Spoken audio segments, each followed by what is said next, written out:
ఈ వీడియోలో మనం భగవద్గీత అధ్యాయము 4 శ్లోకము 8ను పరిశీలిద్దాం. ఇది గీతలోని అత్యంత ప్రసిద్ధమైన శ్లోకాలలో ఒకటి. ధర్మం గతి తప్పినప్పుడు తానే స్వయంగా ఎందుకు భూమిపై అవతరిస్తానో శ్రీకృష్ణుడు అర్జునుడికి ఈ శ్లోకంలో వివరిస్తున్నాడు. ఇది మానవాళికి భగవంతుడిచ్చిన గొప్ప హామీ. మొదటగా ఈ పవిత్ర శ్లోకాన్ని భక్తితో విందాం. పరిత్రాణాయ సాధూనాం వినాశాయ చ దుష్కృతాం ధర్మ సంస్థాపనార్థాయ సంభవామి యుగే యుగే.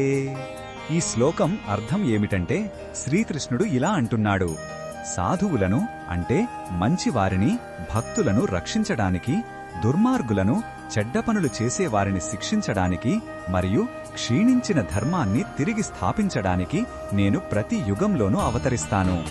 భగవంతుని అవతారం కేవలం ఒక లీల కాదు, దానికి ఒక నిర్దిష్టమైన ఉద్దేశ్యముంది. అది ధర్మాన్ని కాపాడటమే.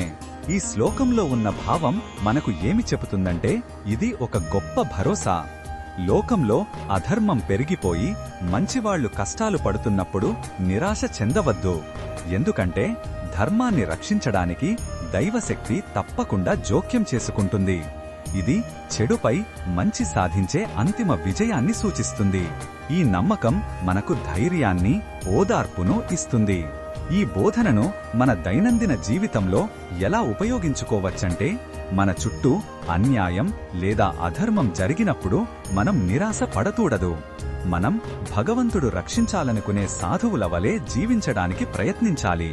అంటే నిజాయితీగా, కరుణతో సరైన మార్గంలో నడవాలి. ధర్మం వైపు నిలబడటానికి భయపడకూడదు.